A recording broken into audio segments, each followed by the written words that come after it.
Mga kapuso, narito pa rin tayo sa NAIA Terminal 1 at sa Sabado na nga po ang official turnover ng bagong operator ng NAIA. Ito po ay ang New NAIA Infrastructure Corporation. Kabilang sa ipapatupad ng bagong operator ang mga terminal reassignments. Ayon po kay NNIC General Manager Angelito Alvarez, layo nitong ma-decongest ang terminal at mas mapaganda ang passenger experience at mas maging maayos ang mga flight. Sabi ni Alvarez, magaganap ang terminal reassignment sa loob ng 2 taon, oras na matapos ang Terminal 2 extension. Sa ilalim ng terminal reassignments, mapupunta na sa Terminal 1 ang mga biyahe ng Philippine Airlines. Sa Terminal 2 ang domestic flights, kabilang dyan ang mga biyahe ng Cebu Pacific. At ang foreign flights naman ay sa Terminal 3, ang mga biyahe naman po ng AirAsia ay sa Terminal 4 naman.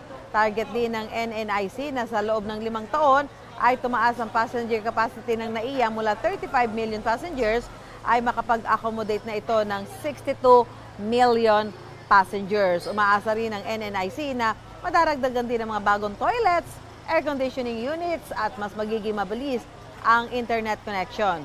Tanong ng marami, magkakaroon ba ng taas pasahe sa NAIA?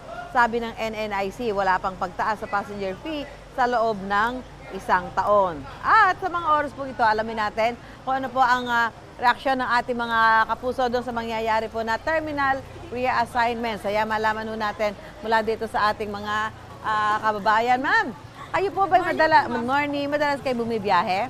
Ngayon lang po ma'am, bumalik po. Bumalik kayo. Opo. Pero narinig niyo ba na magkakaroon ng mga pagbabago sa terminal reassignment, sakay ng mga pasahero? Although hindi pa naman ganun ka-immediate dahil magkakaroon pa ng mga rehabilitation. Okay ba? Ayun sa tingin nyo? Okay po, Bakit kasi po? maluwag na po sa loob ma'am. Opo. Sa ngayon ba? Anong Sa- nakikita nyo? Sa ngayon, okay naman po yun sa loob. Dati po masikip masyado. Sa tingin nyo ba ano dapat pagtuunan doon sa anong mga dapat gawing pagbabago dito sa mga paliparan natin? Yung pagpila po, kasi Pila? Opo, kasi yung pila hindi masyado masikip. Gaya na na-experience nyo ngayon. Opo. Ngayon po, papasok ako, bago lang po kasi Sana experience mo. Opo, dati. Ang siguro mas maganda ba, maraming upuan?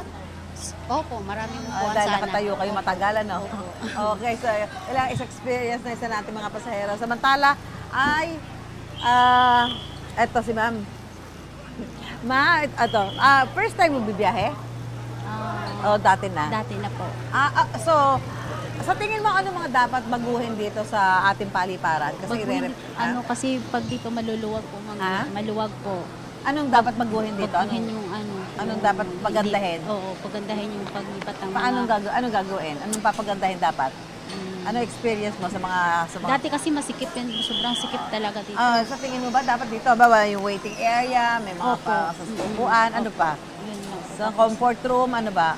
Lahat po. Yun. Malamig ba? Gusto mo malamig? Ganon? Opo naman ma'am, kasi Ano ka ba? Na-excite ka ba na magkakaroon ng pagbabago sa NAIA? Opo. Ayan. So, thank you. Anong biyahe natin? Pupuntang? Saudi. Maraming salamat. So, yan po yung ilan sa mga karanasan po ng mga kababayan nating mga pasahero na pumupunta po rito sa mga paliparan natin. Ngayon po, inaandito kami sa Terminal 1 at sabi nga po, ito kasi yung waiting area ho dito. Naku, dami ho naghihintay dito. Yung mga naghatid ng mga kamag-anak nila na umalis ng bansa, pero dito sila sa waiting area.